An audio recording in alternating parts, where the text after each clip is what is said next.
পাঁচটি কারণে স্ত্রীর প্রতি স্বামীর আকর্ষণ কমে যায়। এই পাঁচটি কারণ যদি কোনো স্ত্রীর মধ্যে থাকে, ওই স্ত্রীর প্রতি স্বামীর কোনো আকর্ষণ থাকে না, মায়া থাকে না, ভালোবাসা থাকে না, এই সংসার জীবনটা তাদের আর সুখের থাকে না, আস্তে আস্তে কলহ তৈরি হয় এবং এক পর্যায়ে ডিভোর্স পর্যন্ত চলে যায়।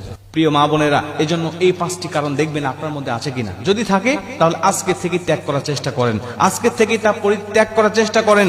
দেখবেন যে আপনার সুখের সংসারটা সুখের থাকবে, এটা আর কখনো অশান্তি আপনার এই সংসারে আজ করতে পারবে না। এক নম্বরে, স্বামী যা বোঝায় স্ত্রী যদি তার উল্টা বোঝে।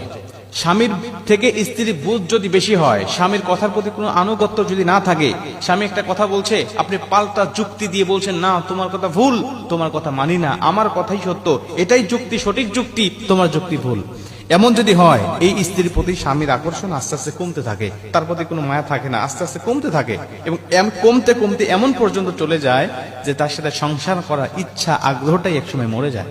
এজন্য স্বামী যা বুঝবে আপনি চিন্তা ভাবনা করবেন যে আসলে তার বুঝটা সঠিক কিনা, এর পক্ষে আসলেই দলিল আছে কিনা, তার যুক্তিটা আসলেই গ্রহণ করার মতো কিনা। যদি হয় তাহলে পাল্টা যুক্তি দাঁড় করাতে যাবেন না। যদি মনে করেন না তিনি ভুল কিছু বলছে, তাহলে কৌশলে কায়দা করে নম্র ভদ্র ভাষায় তাকে বোঝানোর চেষ্টা করবেন, কখনো তর্কে জড়াবেন না। দ্বিতীয় নম্বরে, যেই স্ত্রী স্বামীর মুখে মুখে তর্ক করে, যে স্ত্রী স্বামীর মুখে মুখে তর্ক করে, ওই স্ত্রীর প্রতি স্বামীর কোনো মায়া থাকে না, মহাব্বত থাকে না। তাতে আপনি যতই সুন্দরী হন না কেন, তাতে আপনি যতই বিশ্ব সুন্দরী হন না কেন, উচ্চ শিক্ষিত হন না কেন, উচ্চ বংশের মেয়ে হন না কেন, আপনার প্রতি কোনো মায়া, কোনো মহাব্বত, কোনো ভালোবাসা থাকবে না। এজন্য আপনাকে অবশ্যই নম্র ভদ্র হতে হবে। যে স্ত্রী স্বামীর মুখে মুখে তর্ক করে না এবং স্বামী রেগে গেলে চুপ থাকে, স্বামীকে হাসি দিয়ে, খুশি দিয়ে, অঙ্গভঙ্গি দিয়ে সন্তুষ্ট করার চেষ্টা করে, ওই স্ত্রী যদিও কুৎসিত হয়, ওই স্ত্রী যদিও কালো হয়, ওই স্ত্রী যদিও মূর্খ হয়, নিম্ন বংশেরও হয়, তারপরেও তার স্থান স্বামীর কলিজার মধ্যে থাকে।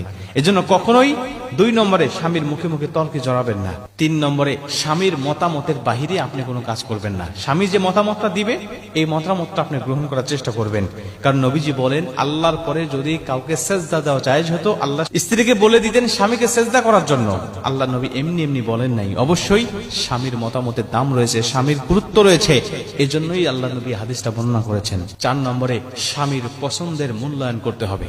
স্বামীর পছন্দের মূল্যায়ন করতে হবে। স্বামীর পছন্দ আছে বিধায় সে আপনাকে পছন্দ করে বিয়ে করেছে, এটা ভাবতে হবে। স্বামী যদি পছন্দ করে কোনো কিছু আপনার জন্য নিয়ে আসে, আপনাকে হাদিয়া দেয়, গিফট করে, যদিও সেটা ভালো না হয়, তারপরও তার সামনে কখনো বলবেন না কি নিয়ে আসছো, এটা কি পড়ার মতো কিছু, এটা কি গ্রহণ করার মতো কিছু, এটা তো পছন্দনীয় নয়, এটা তুমি ফেরত দাও। অনেক মা বোনরা আছে পছন্দ তো করেই না, একটা শাড়ি নিয়ে আসছে জীবনেও সেটা পরে না এবং এটা ফেরত দেওয়ার জন্য